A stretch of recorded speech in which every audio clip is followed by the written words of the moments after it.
Bienvenidas, bienvenidos de nuevo comunidad. El día de hoy estamos aquí en un nuevo capítulo de lo que es Ecos del Debate, este podcast que lo que busca es conectar a la comunidad con los diferentes temas que ocurren en el día a día, pero al mismo tiempo trae a participantes de los diferentes programas de Mar Adentro a emitir una opinión y a tener un diálogo un poquito más informal acerca de estas problemáticas que ahondan en el mundo. El día de hoy tengo de invitadas a esta Miri, a esta Angélica y a Valeria coordinadora del torneo clásico, Angélica estudiante de Derecho y Miri estudiante de Física, ¿verdad? Perfecto, aquí variedad, aquí hay de todo y es más interesante porque es más rico y nos damos cuenta que las ciencias sociales o este tipo de temas no solo se cierran a las personas que los estudian directamente, ¿no?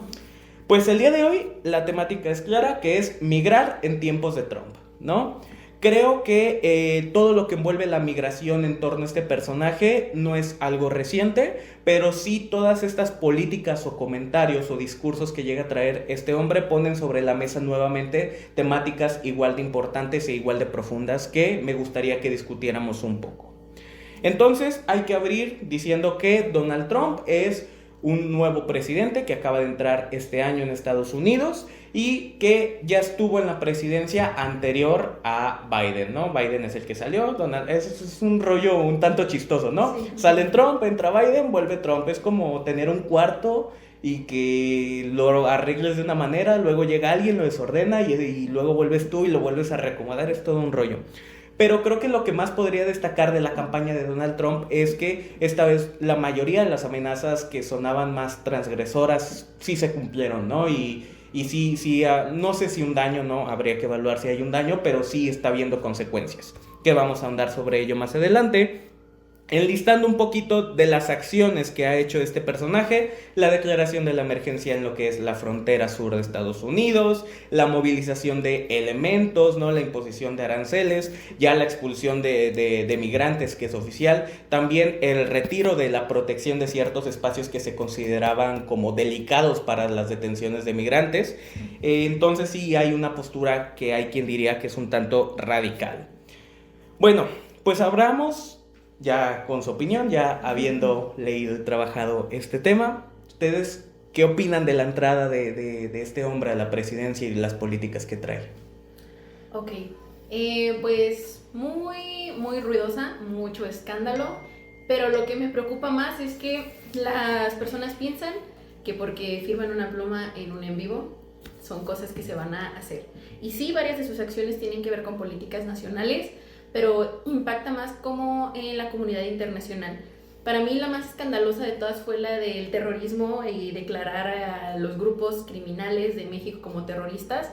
Esto no quiere decir que no son una problemática, que no causen terror, porque mucha gente se va a la definición de una célula criminal causa terror, por lo tanto es terrorista. Y así, no, el terrorismo es un delito que se castiga a nivel internacional y que tiene una definición y que en su caso, y es la razón ancestral por la que no se ha definido a los cárteles de México como terrorismo. Pero la gente piensa que porque Trump firma de sus modos escandalosos y fuertes que ya es terrorismo y que tienen el derecho de invadir un país para tratar una problemática, cuando en realidad pues las cosas no son así, pero sí ha generado mucha conversación, sí ha generado muchas opiniones, tanto aquí como en toda Latinoamérica como en Estados Unidos. Entonces para mí esa fue como su firma más abrupta, que más ha tenido de qué hablar. Ok. Yo también coincido en que creo que una de las mayores problemáticas de Trump es el cómo maneja su discurso, en donde de forma muy autoritaria le presenta al pueblo a nivel mundial el que las cosas que él firma o las cosas que él hace se tienen que hacer, cuando en realidad existen tratados. Justo también esto con lo de la migración, de empezar a mandar a las personas a su lugar de origen, pero con aviones, por ejemplo, militares. Ese tipo de cuestiones creo que es lo que más problemático es, el cómo él a nivel mundial pone su discurso y impone. Entonces creo que sí, en eso coincidimos. Pues, para empezar es un tema súper complejo. Creo que algo que personalmente considero que Trump es muy alarmante Es el mismo hecho de que desde los 70s Estados Unidos ya estaba cayendo en una crisis económica, ya está la crisis, por ejemplo, de otros países emergentes con los modelos de sustitución de importaciones. Entonces, que un país empiece a hacer tantas políticas súper proteccionistas, pero que también empiece a sacar varias de las personas, que Estados Unidos es un país multicultural, que no nomás desde una nacionalidad, sino de varias naciones per se. Hacer ese tipo de cosas solamente demuestra, uno, la crisis que Estados Unidos está sufriendo muchísimo más fuerte dentro de ellos y que un discurso súper republicano, súper nacionalista, patriótico, le ha cobrado importancia para ganar votantes. ¿Pero a costa de qué? Digamos, ¿no?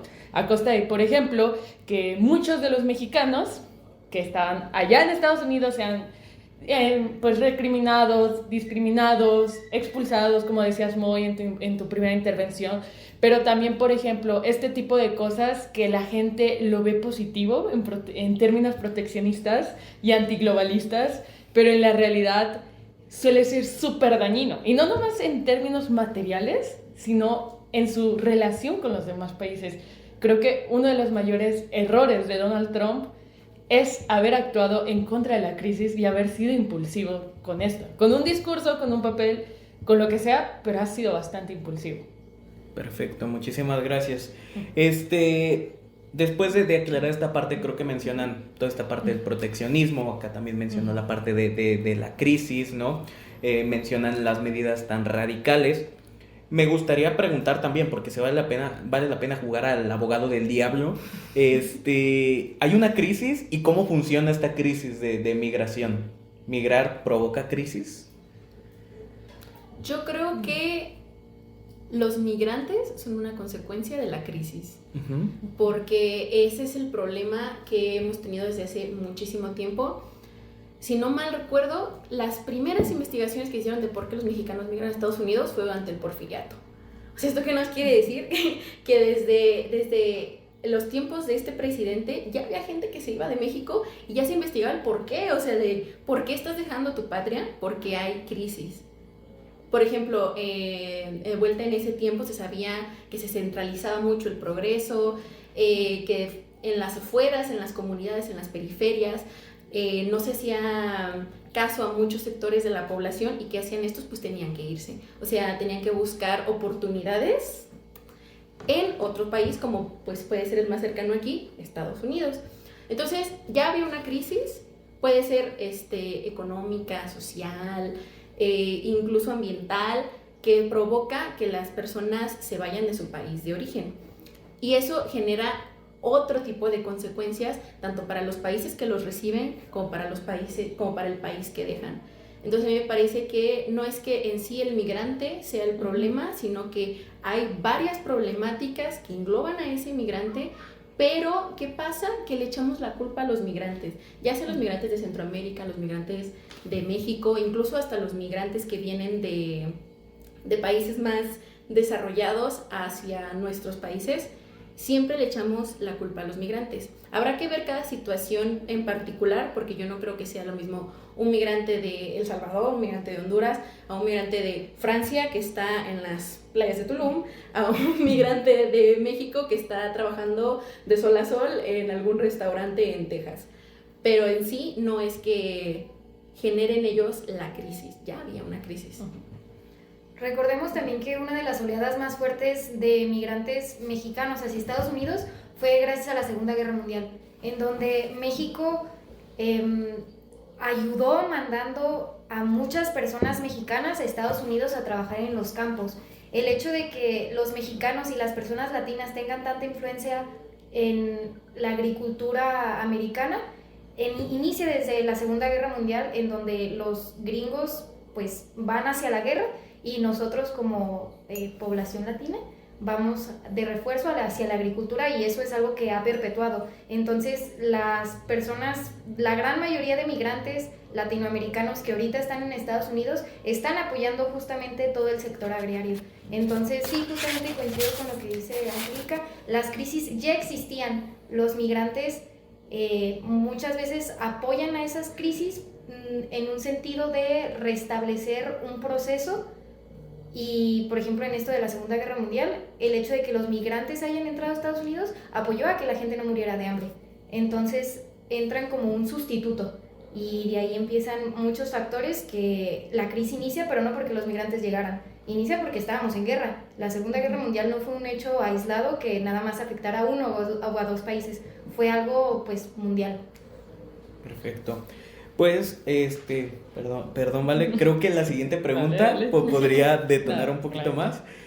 Por un lado ya entendemos por qué la gente migra, ¿no? Ya establecimos que existen causas, ¿no? Creo que está interesante esto de que la crisis es la que provoca la migración, ¿no?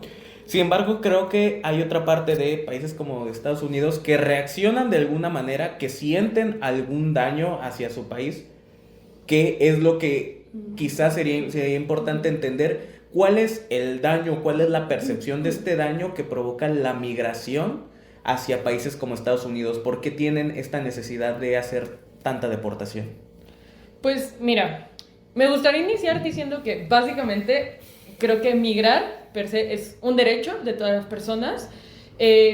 Inherentemente, si los países como Estados Unidos han cobrado como legitimidad, por ejemplo, en definir que un migrante es ilegal, o este tipo de narrativas que muchísimas veces nos hacen victimizar al migrante sin alguna condición o sin ningún argumento, creo que ya entendimos muy bien que los países dentro de ellos tienen problemáticas, tienen guerras, tienen conflictos, tienen a veces pues cuestiones de desigualdad y este tipo de cosas. Van y migran a otro país de forma muchas veces ni siquiera voluntaria, porque esas son las personas que tienen el capital para hacerlo, sino de forma forzada porque sus propias condiciones hacen que vayan, ¿no?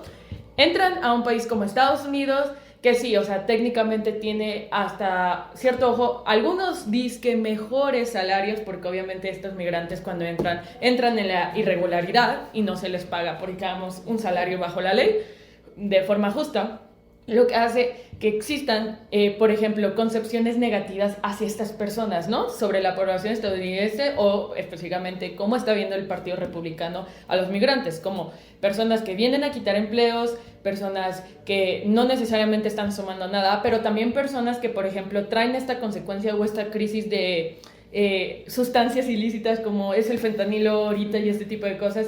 Todas esas culpas que son no nomás de un estado, sino son culpas internacionales y tienen que tener una responsabilidad internacional de trabajar en ello. Se culpa a México, meramente, ¿no? Como por sí, de lógica, por la cercanía que tenemos, obviamente va a haber más migrantes en gran cantidad de mexicanos, si no mal recuerdo había como 10.9 millones, algo así, que es como el 20% de la población estadounidense y eran mexicanos, ¿no?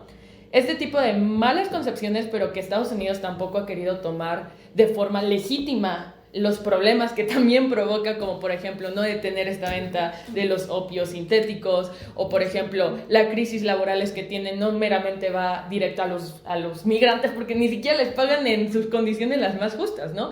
Sino que exactamente se han privatizado empleos que han dejado a población estadounidense sin ellos. Entonces, todo ese tipo de culpas, es más fácil culpar a México, echarle la bolita a otros países de Centroamérica, de Sudamérica, y decir que los migrantes son los que traen la desigualdad, la pobreza, etcétera, cuando en la realidad es muchísimo más a raíz a fondo que para tener este tipo de condiciones, primero debes preocuparte por lo que está dentro de tu país y ya luego externo, ¿no?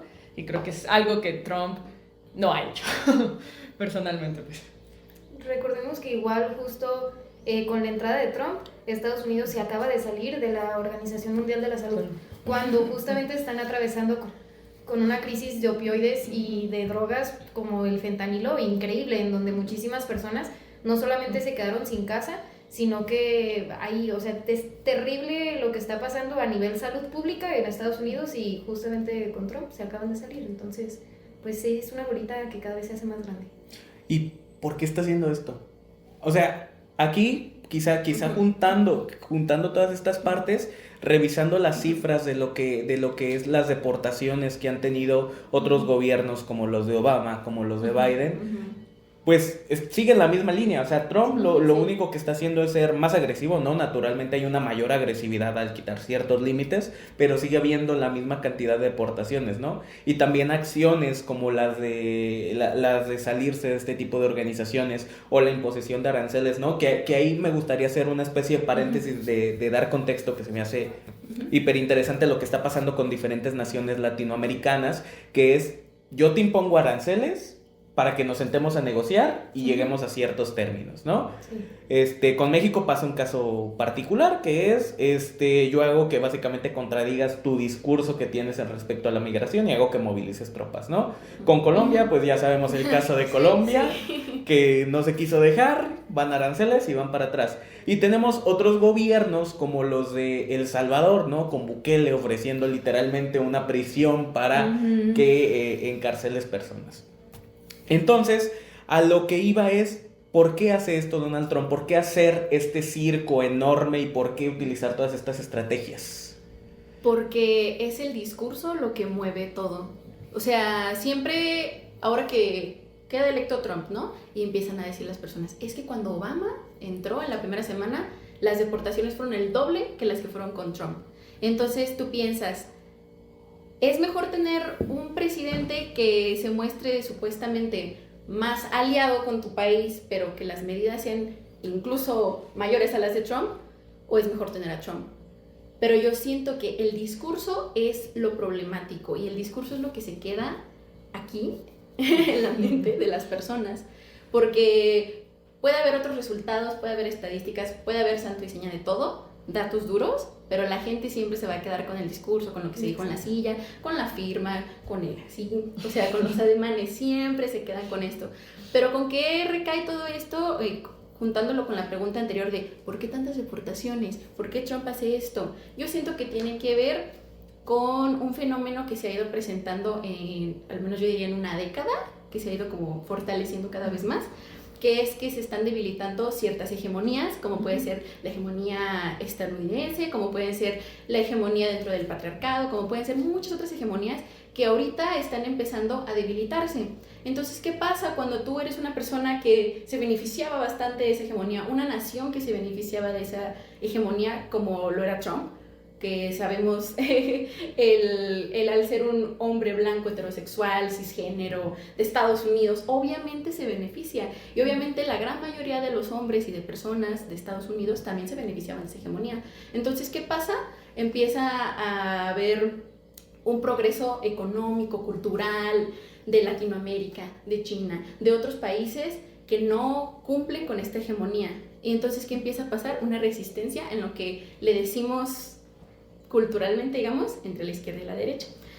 Y se empezó a ver como un crecimiento entre que antes era generacional, de que los jóvenes se inclinamos hacia la izquierda, los personas mayores hacia la derecha, pero ¿qué pasó? Se empezó a ver de que se rompía por una brecha de género. Las mujeres se inclinaban más a la izquierda, los hombres más a la derecha. ¿Y eso qué tiene que ver con esto? No, ¿Qué tiene que ver con sigue. Trump? Pues que todo esto da un discurso político global, mundial, el cómo se empezaba a manejar ahora varios progresos económicos, varios progresos sociales, por ejemplo. Entonces, ¿qué está haciendo Trump? ¿Por qué les preocupan tanto las deportaciones? Porque todo esto, nuevamente por la hegemonía, por un imperialismo que se está retomando en estas épocas, que podemos verlo en ciertas elecciones en Londres, por ejemplo, en Estados Unidos no se diga, y te das cuenta de que otra vez están volviendo estas luchas por quién va a ser la clase dominante, por no perder el poder o por volver a tener el poder. Entonces, ¿por qué Trump hace todo esto? Yo siento que es, en mi opinión, por mover una ventana de Overton. Y es algo que ha estado haciendo durante mucho tiempo. ¿Qué es la ventana de Overton? Sí, por favor. Es como una medida, una rétrica usada en la ciencia política para ver cómo se mueven los discursos, ¿no? De lo inaceptable a irlo moviendo poquito a poco, a, número uno, que sea después común, a que probablemente no sea lo que todos pensamos, pero yo lo empiezo a escuchar más y poco a poco se empieza a ser aceptable. Yo pienso que Trump estuvo trabajando ese discurso desde la primera vez que estuvo en el poder, en la silla presidencial, hasta muchísimo antes, cuando empezaba campañas, nada más que en ese entonces ya era escandaloso y la gente era como, no. Y sabemos que hubo mucho rechazo, hubo votos, obviamente ganó la presidencia, pero había mucho rechazo hacia Trump. Y yo siento que por eso se dio como el relevo, ¿no? De que se fue Trump y ganó Biden, ¿no? Porque la gente lo consideraba inaceptable, pero ahora no. Ahora la gente, y esto es en lo que lo relaciono con lo de las hegemonías, la gente empezó a perder ciertos privilegios, la gente empezó a verse en otras situaciones que su situación como potencia a lo mejor no los había dejado ver y se dieron cuenta de dónde estaban parados y de lo que probablemente podría suceder. Entonces, ¿qué pasa? pues ya no suena tan loca la idea de Trump. Ya el discurso ya lo tienes también más metido, más trabajado, no nada más aquí, sino que, como vimos, tiene consecuencias a nivel global. Entonces, es por eso que, en mi opinión, está pasando todo esto en este momento, y por eso la población de Estados Unidos puede estar más de acuerdo con las deportaciones, porque ya están en este punto de la ventana en el que lo ven aceptable, en el que no les parece algo malo el hecho de quédate en México, de regresar a personas en aviones militares, ya no les parecen inhumanas a la gran mayoría de la población estadounidense, puede que en muchos sectores del mundo, esto porque ya se movió la ventana, porque ahora el discurso ya está de este lado. Entonces, yo sí lo veo, como que, porque dicen que es impulsividad y todo eso, yo no. Esto es un discurso político trabajado. Más te faltó el micrófono. Sí, lo vimos. No, pues algo que agregar, ¿qué opinan? Porque también, ¿por qué resulta atractivo este tipo de discursos para ciertos sectores? Va por la parte que ya decía Angie, de que la gente per se empieza a perder privilegios dentro de la sociedad de Estados Unidos. Por ejemplo, como decías, estamos en el panorama de Barack Obama, demócrata, donde muchas personas tenían este incentivo específicamente en esos años, donde empiezan las regionalizaciones de América muy fuerte, ¿no? La gente se casa con esta idea de, mira, el diplomático, la persona amable que va y te ofrece. Luego ven que, obviamente, como en todo gobierno hay problemáticas, no hay soluciones de varias cosas. Entra otro relevo y pasa lo mismo. Por ejemplo, entra Trump en relevo, hace cosas, como ya decía Angie, para no meterme muchísimo más, de que sí, había cuestiones que no era muy aceptable. Por ejemplo, deja la presidencia en 2021, año súper peculiar porque entra Biden básicamente en el COVID, donde ese tipo de cosas como por ejemplo la mala gestión de la salud pública en Estados Unidos con la situación del COVID también le jugó mucho eco a Biden. En este caso la gente empieza a ver que hay problemáticas con esta idea de la hiperglobalización, o con la idea de, por ejemplo, ceder o este tipo de cooperación muchísimo más como suave y no tan dura, y es cuando el discurso eventualmente se hace eso. Eso sucede básicamente en todos los sistemas políticos de todo el mundo. Siempre nos tendemos a ir a izquierda o derechas. Sí, ciertos matices de por medio, como en México, en algunas concepciones de algunos gobiernos con el partido péndulo PRI, pero siempre hay esta idea de que estamos en un lapso. Las masas grises, que son las masas de Estados Unidos, que muchísimas veces votan por Trump, que ahorita, aunque son masas sin voto, usualmente suelen ser los viejitos. Estos viejitos pues ya tienen una idea muy conservadora de Estados Unidos. Cuando ves que se les quitan esos privilegios, cuando ves que ahora tienen acceso a otro tipo de cosas que a lo mejor ellos no concebían tan bien, como pueden ser el acceso muy grande a los migrantes dentro del mercado laboral, es cuando ellos empiezan a torcerse, ¿no?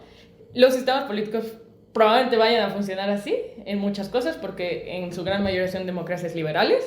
Entonces va a suceder, el discurso se agrega como un punto, pero la misma naturaleza de los sistemas políticos es así. La consecuencia es que, pues Trump es ahorita la llama, ¿no? O sea, el fuego que ahorita está llamando toda la atención de todo el mundo, pero sucede en otros gobiernos. Por ejemplo, probablemente vaya a suceder en Corea del Sur, con el impeachment que tuvo el expresidente, o en China. Bueno, China es un estado hecho partido, básicamente.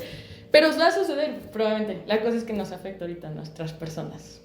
Ahorita que dabas la descripción de lo que es Trump, y este personaje que entra de la nada y cambia todo un paradigma, se me vinieron otros dos personajes a la cabeza, que son Milei y que es Bukele, ¿no? Sí. Que estos dos, no sé, yo los veo como mis tíos buena onda, o sea, buena onda en el sentido de que entran como locochones, como los tíos locos de la familia que rompen todo el estereotipo familiar, ¿no? Sí. Y que eso es lo que los hace visibles. ¿Creen que sigan una misma tendencia estos personajes? ¿Creen que tengan que ver con esto de la derecha que mencionaba Angélica? No sé, Miri. Yo creo que sí, creo que en general a nivel mundial estamos viendo cómo la ultraderecha no solamente... Si se refleja que la ultraderecha está ascendiendo a nivel partidos y a nivel gobiernos, es porque a nivel sociedad también hay un cambio de paradigma en el cómo las personas estamos pensando. Y creo que muchos tendemos a caer a unas famosas cámaras de eco, en donde yo opino que dentro de mi círculo social no hay nadie de derecha, porque yo no me junto con nadie de derecha, pero ese es un sesgo mío personal. cuando vemos ya una realidad, nos acercamos a redes sociales, mínimo aquí en México creo que todos podemos ver que hay mucha gente que es muy fanática, por ejemplo, del Temach, que tiene un discurso bastante de derecha que a nosotros nos suena ridículo, que es como cómo alguien puede estar siguiendo a alguien que dice este tipo de cosas, cuando en realidad mucha gente comparte. Y es justo lo que decía Angie con lo de la pérdida de derechos, lo de la hegemonía, cómo se están tronando estos sistemas pues arcaicos, pero que beneficiaban a muchas personas. Entonces, el hecho de que en Alemania, por ejemplo, el partido AfD, que es de ultraderecha, esté ascendiendo, pues tiene mucho que ver con el cómo piensa la población alemana. Aquí en México exactamente igual, el cómo nos estamos polarizando a ser muy radicales en los dos extremos. Tenemos a personas en internet súper radicales de derecha y súper radicales de izquierda. Y eso lo que crea es un desbalance muy muy grande en sociedad, y creo que eso es lo que hace que, por ejemplo, en Latinoamérica haya muchos gobiernos de derecha que son antiderechos, que sobre todo en Estados Unidos también contra las mujeres, contra los derechos LGBT, todo ese tipo de cosas que nosotros pensaríamos que en el siglo XXI ya hubiéramos superado como sociedad, en realidad nunca se superaron. Y creo que esto también parte del hecho en que pues la ultraderecha, habrá que decirlo, está muy asociado con el fascismo. Y el fascismo inicia con discursos. Sí. Y los discursos de Trump, a mi parecer, tienen una tendencia muy clara hacia el fascismo. Y pues el que olvida su historia tiende a repetirla. Uh-huh. Y por ejemplo, Alemania, el cambio de democracia a ser pues lo que pasó, pues, fueron 3 meses de que se eligiera democráticamente a una persona a que sucediera todo lo que sucedió en Alemania. Solamente se tardaron 3 meses. Entonces, el cambio tan rápido que hubo, creo que es justamente porque a nivel social la polarización entre discursos está muy, muy, muy cañona. Ok, muchas gracias. Creo que entonces estamos planteando todas estas partes negativas, ¿no? Que creo que es muy valioso resaltar lo negativo, pero ya saben, a mí me encanta jugar al abogado del diablo, ¿no? Aquí yo vengo a retar. La pregunta sería, ok, Estados Unidos en este momento está reaccionando así, ¿no? Estados Unidos sí siente este presunto daño por los migrantes y las migrantes, ¿no? A su nación, lo cual, por estas tendencias, está obligado a radicalizar sus discursos, ¿no? ¿Cuál sería entonces, o cuál creen que sería la alternativa positiva que debería tomar Estados Unidos? O sea, existe la crisis, no llamémosle crisis, llamémosle este conjunto de personas que migran irregularmente a Estados Unidos, que ya conforman el 20% de su población. ¿Cuál sería el ideal? Porque de nuevo, a mí me encantan también los paréntesis. Tenemos 2 comparativas de políticas migratorias, ¿no? Por un lado tenemos la política estadounidense, que se dedica a expulsar masivamente gente, pero la política mexicana, lo curioso es que se dedica a albergar a las personas, ¿no? Se entiende a México, obviamente, y este factor es importante, ¿no? Como una nación de paso para estas migraciones, pero aún así es muy humanitaria la política, y ahorita vamos a hablar un poquito más de esto respecto a algunos documentos, pero es muy humanitaria. Entonces, ¿por qué Estados Unidos no puede hacer lo mismo? ¿Cuál sería ese ideal? ¿Cómo debería vivir el mundo? Imaginémonos cosas chidas, diría el Chicharito, ¿no? Sin Estados Unidos. Bueno, no. A mi parecer debería de existir más una empatía, que podemos decir en este supuesto de que a lo mejor México es empático y por eso tiene estas políticas, ¿no?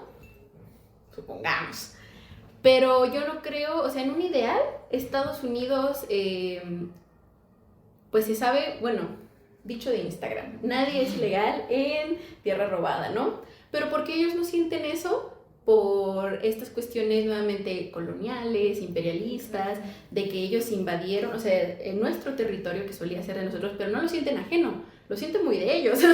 O sea, se sabe que de hecho en el sur de Estados Unidos es donde hay personas que tienen pensamientos un poquito más racistas, más a este lado colonial.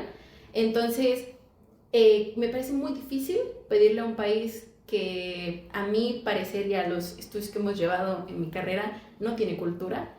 Tiene una civilización, pero una cultura, un uso, una costumbre, tradición, todo lo que puede generar, todo lo que puedes ver en otros países como toda Latinoamérica, incluso como Alemania, y todo eso no la hay, pero hay un pensamiento colectivo dentro de su civilización que es lo que no les permite el aceptar a este tipo de personas, a pesar de que saben y a pesar de que hay estudios de que los migrantes que vienen en esta situación de desigualdad no quitan trabajos porque la propia población estadounidense no busca esos trabajos, entonces llenan un espacio, se puede decir, en la sociedad, pero ¿por qué no lo ven así?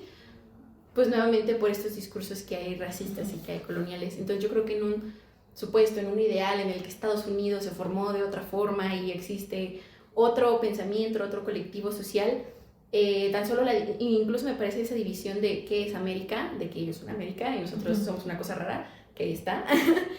Creo que debería de haber más un sentimiento de unión, al menos en lo que es América. O sea, sí se podría. Se compara mucho de que hay muchos estudios, muchos debates, incluso me parece que fue hasta moción de mar adentro, el compararlo con la Unión Europea, si se podría hacer, si no, cuáles son los retos que enfrentaría. A mí me parece que en un ideal, a lo mejor no tanto como una Unión Europea, pero sí un continente en el que la frontera, o sea, en que esa línea política no estuviera tan marcada y tan polarizada entre tú no eres de aquí.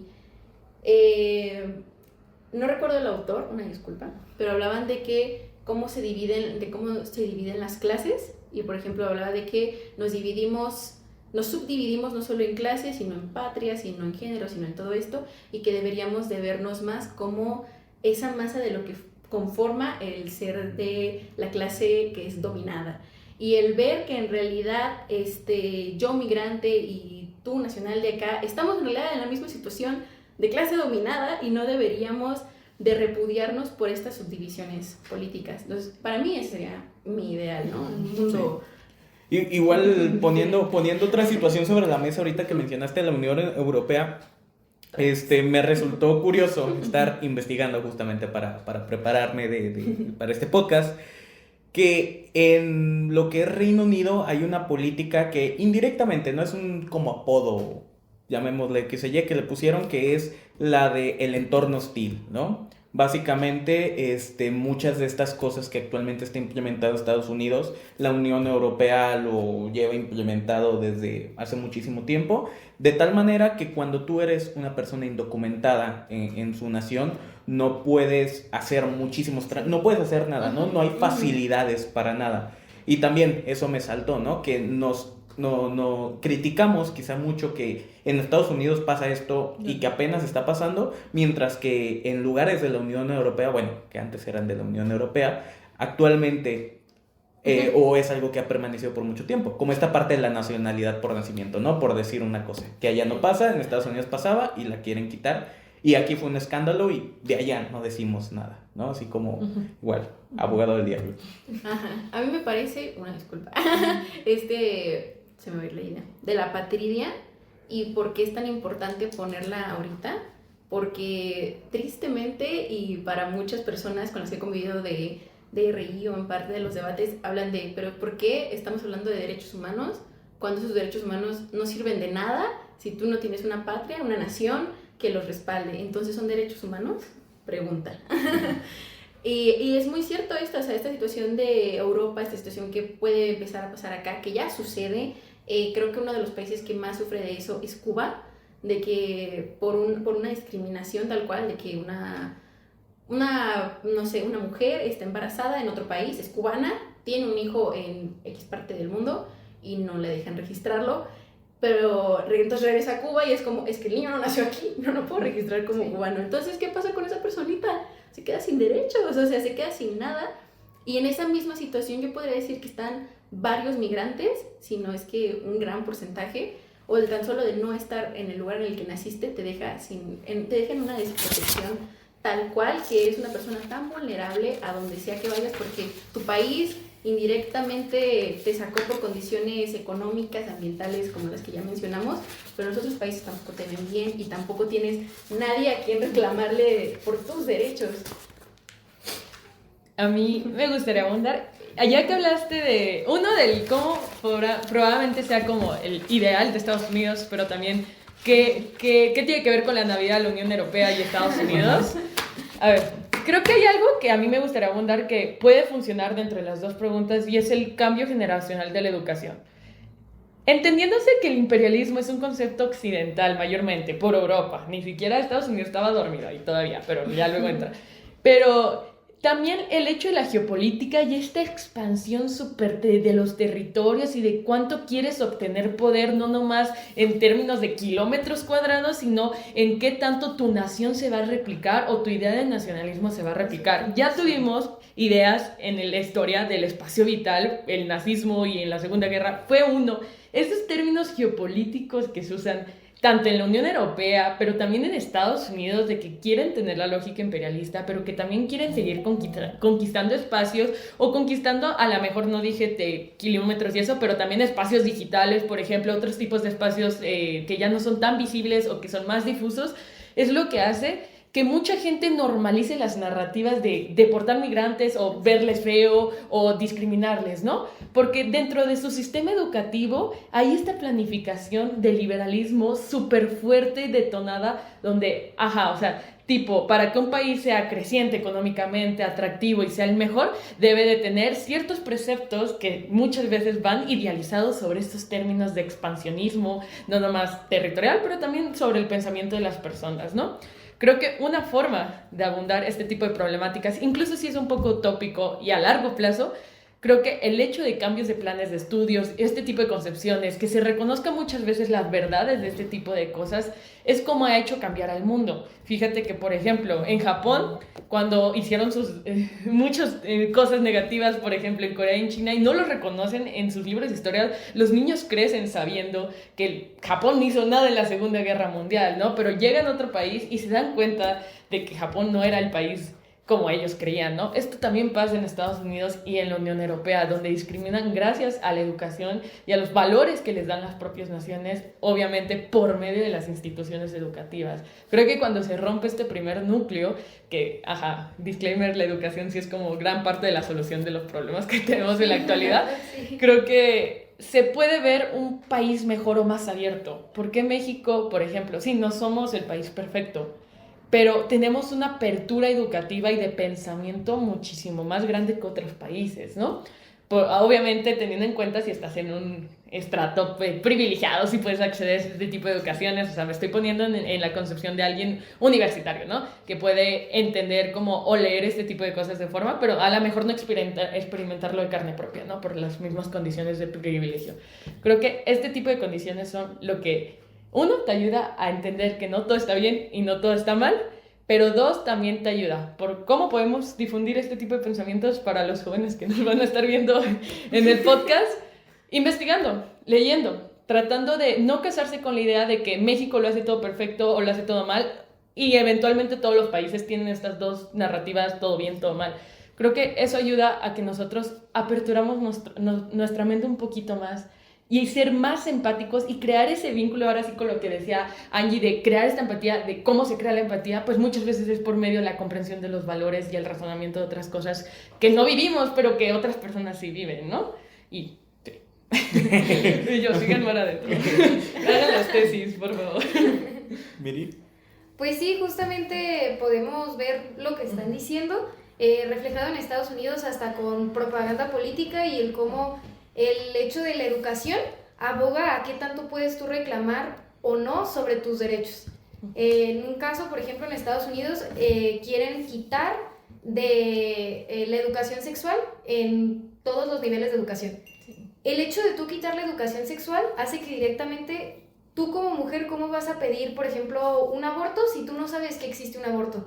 Entonces, el hecho de quitarte información es una apertura directa a que te quiten derechos. Y eso es algo que se ve mucho, pues, ahorita mismo en Estados Unidos. Y es parte de la propaganda y el poder seguir teniendo todo este discurso muy nacionalista, muy de Estados Unidos es para los americanos, cuando pues Estados Unidos, siento yo justo con lo que decía Angie, el cambio de Estados Unidos y México a nivel pues hasta cultural es justamente porque Estados Unidos pues tuvo un genocidio cuando se creó el país. En México no, México tuvo un mestizaje. Entonces, el hecho de romper esas dos barreras y el poder ver que ellos son tan cerrados por todo su discurso de no, es que nosotros somos americanos, esto y el otro, pues se ve reflejado en eso y pues sí, la educación básicamente creo yo también que es en gran parte la solución, también para pues exigir y saber qué es lo que está sucediendo dentro de tus condiciones. Ay, perdón. Fíjate que eso que mencionó Miri, de lo del aborto, y que justamente hace poquito en Estados Unidos se quitó ese derecho universal, o sea, varios estados ya lo prohibieron y vuelve a ser como es en algunos estados de aquí de México, pero como que trae mucho la conversación de que se empezaron a hacer acciones antes de que llegara Trump, sí, que tienden a la derecha, o sea, que tienden a la ultraderecha, que tienden a quitar derechos que ya se habían alcanzado hace muchísimos años en Estados Unidos y que muchas personas no se quejaron o apoyaron esa decisión de que se retirara este. Entonces, ¿dirían que el discurso creó a Trump o Trump creó al discurso? Trump creó el discurso dentro de mi opinión. Trump es parte del discurso. Es parte del discurso. Sí, o sea, era lo que ya veníamos abundando antes de que, o sea, los sistemas políticos muchas veces tienden a cambiar de derecha a izquierda.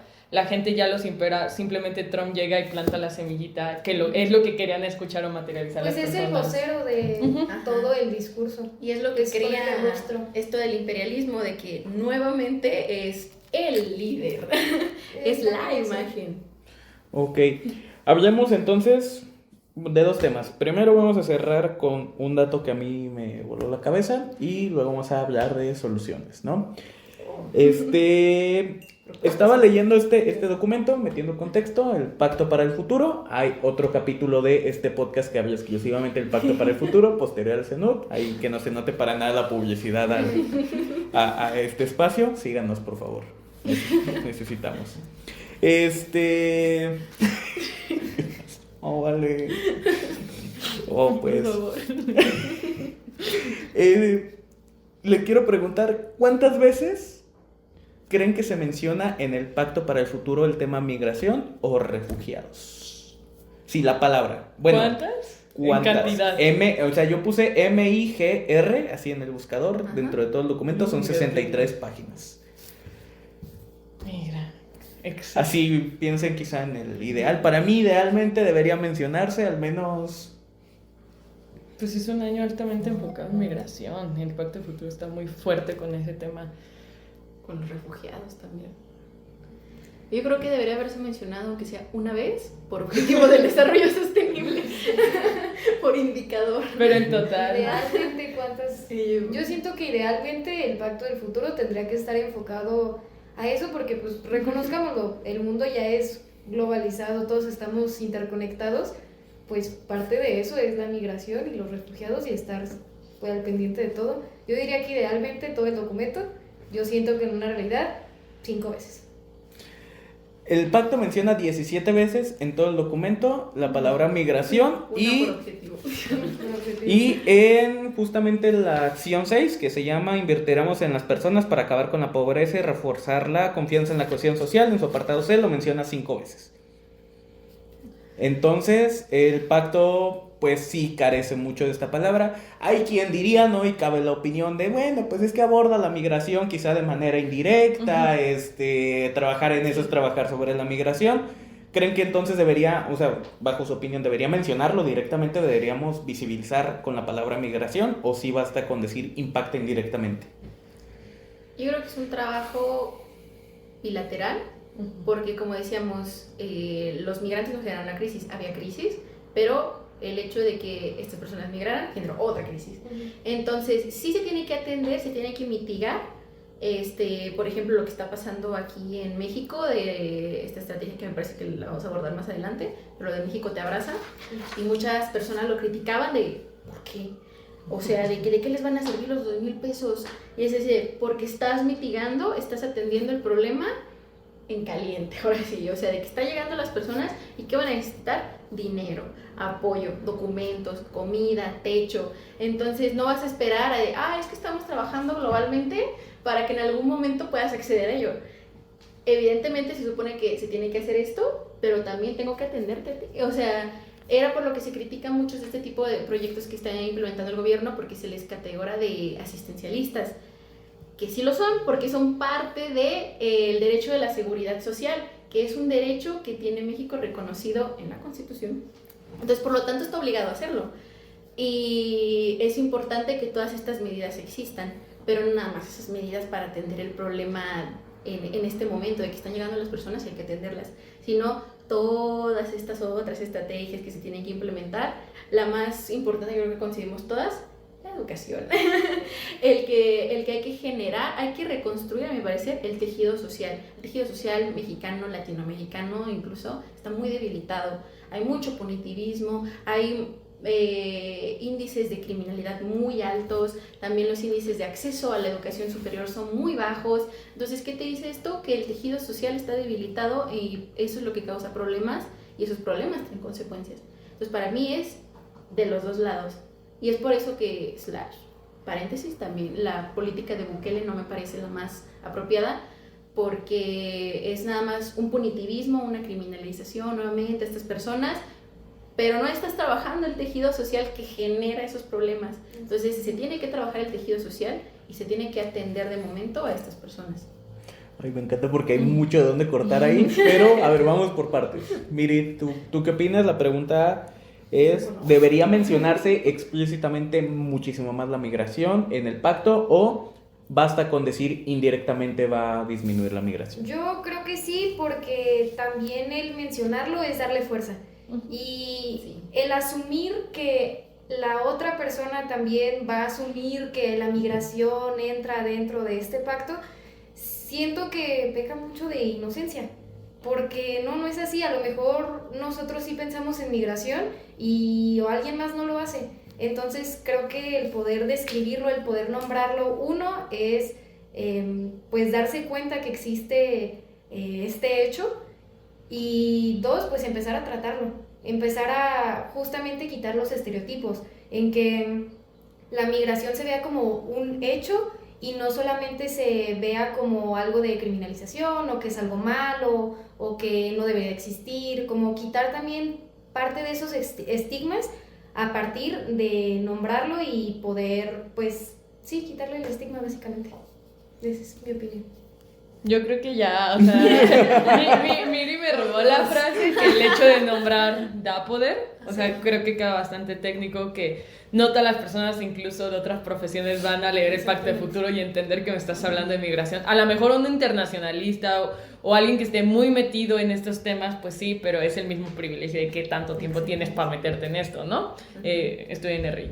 Pero creo que algo que RI hace muy tangible en este tipo de documentos, o específicamente, por ejemplo, los secretarios generales o los relatores, quienes son realmente quienes los plasman, es que quede claro y sencillo para todas las comunidades en todo el mundo, ¿no? Porque la migración en México se ve de una forma, pero por ejemplo la migración en los Balcanes, sobre Europa Occidental, se ve de otra forma súper distinta, ¿no? Creo que cuando tú lo plasmas con una respuesta hace que los mecanismos de acción tangibles sean muchísimo más fáciles de comprender y abordarles distintos tipos de problemáticas, pero creo que por esta parte que también está muy bonito, que es como darle reconocimiento y fuerza, que es algo que está existiendo, que es algo que sigue afectando y que es algo que tenemos que solucionar. Y creo que también, de forma muy rápida, también creo que debería de entrar el tema de dignificación. El que las personas migrantes tienen que ser dignificadas. No solamente basta, porque supongo que es como que, sí, migrante, yo, por ejemplo, esto que decías, de que le dan 2,000 pesos a las personas, a mí eso se me hace dignificante. El que tu patria te abrace, aunque tú no la veas como tu patria, porque supongamos, hay muchas personas que ni siquiera hablan español y que fueron deportadas, el que les puedan dar un poco de dinero mínimo para un sustento básico rápido, eso es dignificación. El tratar a las personas migrantes como humanos, como lo que son, dignificar sus situaciones. Y también esto que decía Vale es el que evidentemente las políticas están hechas para todas las personas y todas las personas tendrían que tener la capacidad de poder entenderlas. No sirve de nada que hagan un pacto del futuro larguísimo, 150 hojas, y que solamente las personas de RI la puedan leer. Una persona común y corriente también tendría que poder leerlo y poder entender qué es lo que está sucediendo, porque es algo que en teoría también le tendría que afectar y es algo que lo tendría que o beneficiar o trabajar dentro de, porque pues es una política que aplica para todos. Perfecto, muchas gracias. Igual, leyendo uno de los puntos que pone el Pacto del Futuro, que también se me hace interesante, me saltó. Este punto E dice maximizar la contribución positiva de los migrantes, o sea, hace un compromiso a maximizar la contribución positiva de los migrantes al desarrollo sostenible de los países de origen, tránsito, destino y acogida, y reforzar alianzas internacionales y la cooperación mundial para la migración segura, ordenada y regular, entre otras cosas, ¿no? Uh-huh. Esta parte de maximizar la contribución positiva de los migrantes, creo, o sea, a mi parecer que puede sonar algo polémico. Igual, para aclarar a la población en general, ¿qué creen que quiere decir? Porque también, volvemos a esto, se debió de haber relatado para que todo el mundo lo entendiera, pero sí me saltó, vaya, el decir, pues que los migrantes contribuyan positivamente, ¿no?, a estos países, pero quizá yo lo estoy viendo en una perspectiva equivocada. ¿Alguien quiere opinar? Sí, o sea, igual aquí está el documento por si quieren echarle un ojo más a fondo, es... maximizar la contribución positiva. Quiero pensar que lo dijeron por un tema de pagar impuestos, pero no suena así.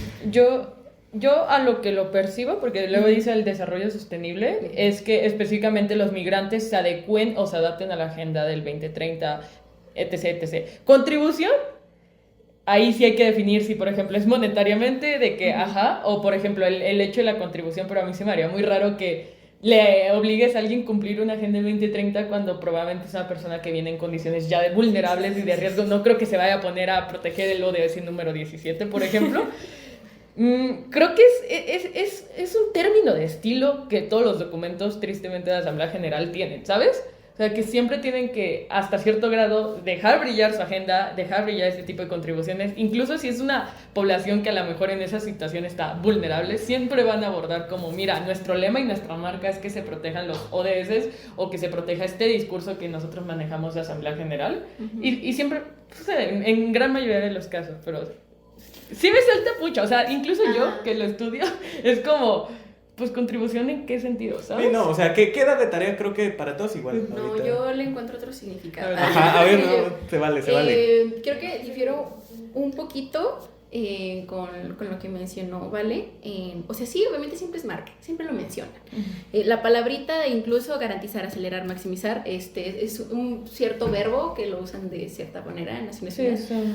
Pero, a mí, en cuanto lo leí, me dio la idea de dejar de ver al migrante como una carga, como una tarea que nadie quiere y que todos están pasando de lado a lado, del país que se fue, del país de tránsito y del país al que llega, ¿no? Dejarlo de ver así, sino como una persona que sí puede contribuir positivamente a un país, o sea, a la nación en la que se encuentra en ese momento, en la que viene de ciertas situaciones de desigualdad que no necesariamente van a tener una coyuntura mala en nuestro país, porque por ejemplo aquí se daba mucho la crítica, por ejemplo los migrantes de El Salvador, y hablaban de que hablaban, no es mi opinión, pero puede haber alguna que otra estadística de que podían llegar a tener ciertas actitudes criminales, a delinquir dentro de México, y era de, ¿para eso viniste? Era de, pues es que no vino para eso, o sea, pero es que puede que a eso lo estemos orillando, puede que eso lo esté orillando, el rechazo que vive de su país y que está viviendo acá también. Entonces yo siento que esto de maximizar la contribución positiva de los migrantes al desarrollo sostenible justamente habla origen, tránsito, destino, y reforzar las alianzas internacionales. Creo que podríamos empezar a ver a los migrantes y al hecho de que se mueva, no como una carga, no como algo feo, no como el de que, porque justamente lo mencionaba, migrar es un derecho, puede que incluso estas situaciones desagradables que mencionamos no existan y aún así las personas se quieran desplazar por otros motivos, y verlo de esta manera, como algo también, como algo que no nada más, como decíamos, no nada más todo es malo o todo es bueno, también puede tener sus impactos positivos de a dónde van, de dónde vienen y en dónde se encuentran ahorita estas personas migrantes. Para mí eso puede ser como, a lo mejor ya buscándole mucho hilo, pero a mí me gustaría verlo de esa forma. Como desestigmatizar un poco la criminalización del migrante, ¿no? Justo lo que mencionabas tú de dignificar. Sí. Creo que aquí una duda bien interesante, y es porque yo lo vi así, es porque este documento en relatoría, en su gran mayoría, la gran cantidad de personas que los redactaron fueron de Estados Unidos. A pesar de que se cree que en Estados Unidos todos van a redactar igual por naciones, Sí. aquí la pregunta, y la dejo al público porque es muy grande, es...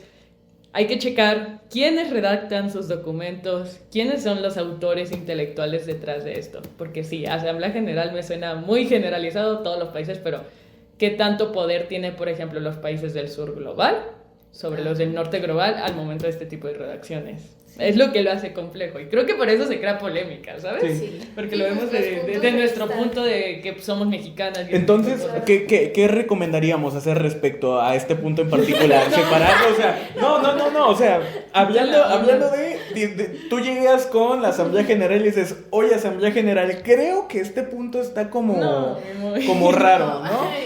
Yo creo que parte de la estigmatización que hay con respecto a estos temas justamente es lo de darle voz a las palabras y darle poder a nombrar las cosas. Claramente pues hay cosas que a la hora de la redacción de un documento tan importante, creo suponer que a todo mundo le da miedo hacerlo, el cometer algún error o que algunas cosas se interpreten de mala forma. Entonces creo yo que al revés, que tenemos que promover que ese tipo de cosas no nos den miedo y nombrar las cosas por lo que son. Y si necesitas en este punto poner 1000 paréntesis, pues ponerlos, pero el nombrar las cosas como son y no dejar la ambigüedad de hablar, porque pues ahí uno puede suponer muchas cosas que chance y ni van. Sí, y ya aclarando, ¿no? Tirando la bolita a favor también de las Naciones Unidas, en la acción 15 ya dice que se comprometen a abonar las causas profundas de los desplazamientos forzosos prolongados, incluidos, ¿no? O sea, sí hay una mención ya clara, ¿no? Como apagando el fuego que encendí. Después de como 40 páginas. Sí, o sea, Se me tengo que leer las 40 páginas. Del 8 al 24. Ajá, de la 8 a la 15. Ah, la 15. Bueno, Sí se menciona. En acciones distintas, pero sí hay una mención clara, ¿no? Y ya el resto es como el resto de menciones y entra como vamos a darle internet incluso a los migrantes, ¿no? Así cositas. Incluso. Ah, sí, que esta es otra. Incluso contra las trabajadoras migrantes, ¿no? Eso. ok. Hay redacciones. No, pero al mismo tiempo Ajá, suena tolerante. sí. Sí, hay cosas que Que no lo puedes podrían mejorarse, ¿no? Pero las pongo sobre la mesa Sí. con eso, ¿no? Sí. Oye, esto está raro, creo que entiendo tu punto, pero para la población general creo que se podría Sí. prestar, Y al final de cuentas, malinterpretar. a pesar muy Naciones Unidas y eso, pues las personas que lo escriben han de tener ciertos sesgos que se Claro. ven en su lenguaje, en las Sí. palabras que usan. Al final de cuentas somos humanos y todos tenemos nuestros sesgos, pero Sí. habrá que darle una checadita. Y ya casi por último, que se nos fue el tiempo, pero... Y queda muchísimo, de verdad, muchísimo. No, ahí. sí. Es muy amplio. Pues hablando ya de soluciones en particular, hubo un debate que justamente fue el de la final del torneo clásico, del torneo clásico creo que del pasado, que era si la cooperación sur-sur, ¿no? Ayudaba a mitigar las problemáticas de la migración. Pero está otra postura que es, a ver, ahondamos en que hay causas contextuales que te obligan a migrar. Llámese pobreza, llámese violencia, llámese medio ambiente, etc. Y la solución, o una de las posibles soluciones, para quienes no estén escuchando, estoy haciendo comillas, es ayudar al desarrollo sostenible, ¿no? En el mejor de los casos de dichas naciones. Pero por otra parte hay quien dice, oye, pero pues esas naciones necesitan recursos, ¿no? Entonces es asistencialismo versus te ayudo a desarrollarte, ya sea invirtiendo, ya sea X o Y. ¿Cuál es la opinión? ¿Cómo se combinan? Ayúdennos a entender eso. Por ejemplo, hablemos de países de Centroamérica. Ajá. Vaya, para ponerlo más específico. ¿En específico cooperación sur-sur o...? En general, o sea, tenemos el problema de la migración, tenemos quizás estas dos posturas. Por un lado es el asistencialismo y por otra que es, no, hay que aumentar la cooperación internacional y eso funciona. Una de dos. Puede ser la combinación de ambas, El pero... se traduce en todos los puntos. Sí, no, o sea, sé que hay una enorme depende, pero ¿cómo se combinarían o cómo conviven estas dos? También es interesante entenderlo. Pues creo que medio lo mencioné hace unas intervenciones, de que creo que tiene que trabajar en conjunto y las personas, y creo que es algo muy común, o la gente piensa o es una o es la otra, y ya. O sea, critican el hecho de que se den becas, por ejemplo, dicen, ¿para qué? Deberían de mejorar las escuelas, pero es así de, pero no te das cuenta los problemas que a lo mejor está teniendo esa beca. Y que sí te tienen que mejorar las escuelas, tienes un punto, o sea, adelante. Entonces yo creo que sí se debería hacer, por ejemplo, hablamos de cooperación sur-sur. Yo lo veo como algo positivo, nuevamente por este tema de lo del imperialismo, de que esta idea de estar expensas, a ver qué hace Estados Unidos, qué hace Europa para ver si... Que nos tira, ¿no? De la hacemos. mesa. Y es como, no, o sea... Porque sí se puede hacer. Latinoamérica tiene un sentido de unión cultural tan fuerte, o sea que por eso me ofende tanto que las personas de Portugal y de España se quieran llamar latinos, cuando durante años el término latino fue un término despectivo y peyorativo hacia las personas de México y de Sudamérica y de todos los otros países. Siempre era como, ay, los latinos. Era algo asociado a algo negativo. Y ahora, por estas cuestiones de globalización de ciertas cosas, es como, uy, todos quieren ser latinos, justamente. Entonces, tenemos un sentimiento de unión en muchas cuestiones. Compartimos bastante de nuestra historia. Extrañamente, podríamos decir, se han vivido dictaduras, se han vivido recesiones, se han vivido muchas situaciones. Y dicen, ¿pero por qué? Y claro que hay una respuesta, el imperialismo, la colonización, que vivió Latinoamérica y que nos dejó este sentimiento que por alguna razón no ha provocado esta unidad sur-sur, o sea, de que México, Latinoamérica, Nicaragua, Guatemala, o sea, de que todos sí exista una colaboración. De como mencionaba Miri, estamos globalizados ya en este punto, o sea, por el internet, las economías, o sea, importaciones, exportaciones, aranceles. Sí tiene que haber una colaboración y yo creo que traería muchos beneficios el hecho de que empecemos a colaborar, por ejemplo, la frontera sur, no como espera Estados Unidos que se haga de que tampoco entras, sino desde otras perspectivas que ya vemos que tiene México, que creo que se refleja mucho el por qué hacemos esto, muy de derecho esto, pero primero constitucional. Dice que los derechos que tiene esta constitución, nuestra constitución, es para todas las personas, no para todos los mexicanos. Y eso tiene un sentido de operatividad y de empatía incluso, de que todas las personas que entran en territorio mexicano pueden acceder a esos derechos. Obviamente con sus ciertas coyunturas, hay algunas cosas que no, o sea, que requieren ciertos papeles, pero en el ideal los puedes acceder. Entonces, para mí una colaboración sí ayudaría, sí sería de que algo beneficioso, pero no es lo único, porque como les mencionaba, el asistencialismo tiene, comillas, tiene sus beneficios, o sea que estás mitigando el problema en este momento. Si lo que necesitas es dinero, si lo que necesitas es comida, si lo que necesitas es techo, pues te lo doy, porque yo como Estado tengo esa obligación de dártelo. Tampoco es que el Estado sea, súper buena onda, o sea, es obligación. Es obligación, es como está constituido el Estado mexicano y es como están constituidos varios estados. Por ejemplo, a mí se me hace algo que en Bolivia, creo, reconocen el derecho de la madre tierra y muchos lo critican, pero ¿qué utilidad tiene reconocer un derecho de la madre tierra cuando no es un ser humano? Un sujeto, ¿no? Es que estás protegiendo el derecho al medio ambiente, o sea, el derecho a un ambiente sano, incluso el derecho a una movilidad y todo lo que tiene que ver con eso. Entonces, estas medidas generan lo que se conoce, al menos en mi rubro, en lo jurídico, como la seguridad social. La seguridad social engloba estas medidas asistencialistas, engloba los seguros sociales, incluye la previsión social, incluye muchas medidas que ve el Estado para atender las problemáticas y las necesidades de su población. Y en conjuntos pues se hacen otras iniciativas dentro de la nación. El punto es no hacer tampoco de que todo de un lado, porque eso se ha criticado mucho en México, al menos, de los que puedo decir, de que, es que nada más estás haciendo esto, y tampoco de becas vas a lograr que los índices de educación superior suban. Y exactamente. No nada más los 3,000, 4,000 pesos bimestrales van a hacer que se subsanen todas las desigualdades que venimos platicando en hora y media. Entonces, para mí sí tiene que ser algo de ambas opciones que nos diste, muy y creo que sí traerá un gran beneficio esta unión ya más política, más diplomática, económica, al menos de lo que es Latinoamérica. Muchas gracias. Yo también estoy con Angie 100%. Yo creo que, o al menos espero que en este gobierno sí se vayan a crear más alianzas con el sur. Creo que últimamente México se ha aliado mucho con Brasil, con Chile y con Colombia. El único problema que yo le veo y por el cual entiendo un poco nuestra dependencia tan grande con Estados Unidos es que la distancia. A nivel económico, las distancias entre México y América del Sur son gigantescas.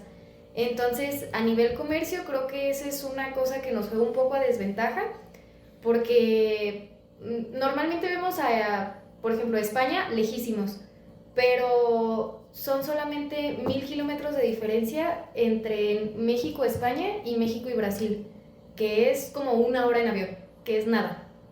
Entonces, creo que ese factor nos puede como que complicar un poco el asunto, pero sí creo que a nivel social empiezan las cosas. Si a nivel social, justo al menos yo en redes sociales, dentro de probablemente mi cámara de eco, pero yo sí he visto mucho que a nivel redes sociales, socialmente, Latinoamérica está mayormente unido. Por justamente las situaciones que compartimos a nivel experiencias. Y creo que eso es un factor clave para que nos podamos desarrollar y nos podamos unir y dejar de depender, al menos económicamente, tanto de Estados Unidos y estar nada más a la espera. Creo que también ahí, agarrando un poquito rápido lo de los aranceles, creo que también estamos sufriendo simplemente daño colateral de una guerra entre Estados Unidos y China, porque el incremento de aranceles, al menos a México le afecta mucho, pero porque muchos productos de China llegan a México, aquí manufacturan aquí los productos y después nosotros los mandamos a Estados Unidos. Y como nosotros teníamos un acuerdo del Tratado de Libre Comercio, pues nosotros no teníamos tanto costo a la hora de enviarlos como lo tuviera, por ejemplo, China.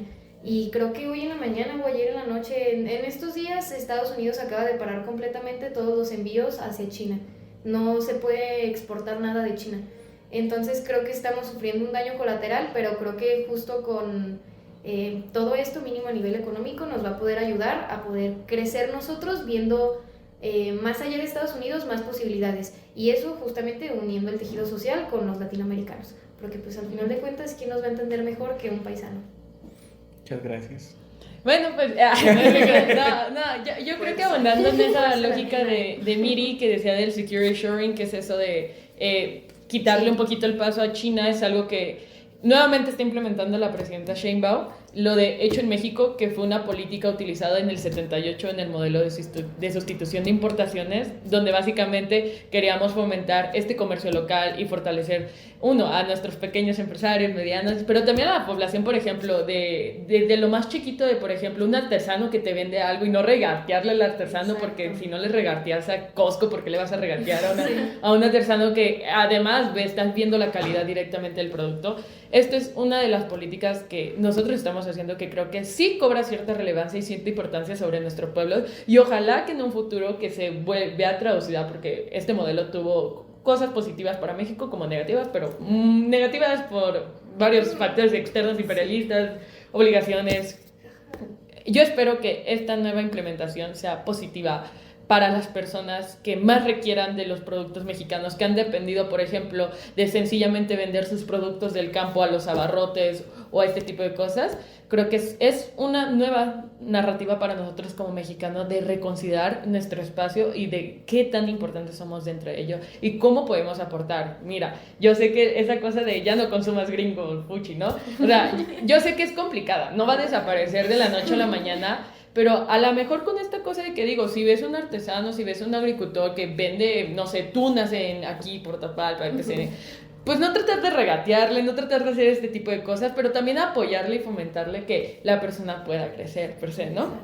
Con lo de el sur-sur, creo que esto, cada país puede implementar obviamente, su comercio local y su fortaleza y unirse. El sur-sur funciona como sí una lógica antiimperialista, pero por una lógica bien, bien sencilla de regionalismos, de qué tantas necesidades y qué tanto coincidimos entre nosotros para solucionar algún tipo de problemáticas. Por ejemplo, la migración en este tipo de regionalismo cobra una importancia, porque como yo te decía, a lo mejor no es lo mismo un migrante que salga de México a Estados Unidos o un migrante, por ejemplo, de Colombia que pasa a Estados Unidos, porque aquí, ojito, el territorio ya de por sí es bastante grande la diferencia, ¿no? Pero pasa por este tapón de Darien, que es una selva dentro de Colombia y Panamá, que es sumamente peligrosa, que han habido miles de muertos y la gran mayoría de ellos son migrantes, ¿no? Creo que cuando hay un regionalismo y una apertura más lógica, se puede hacer mejor cooperación de cómo, por ejemplo, podemos entonces implementar cierta seguridad sobre el tapón de Darien, ¿no? Que es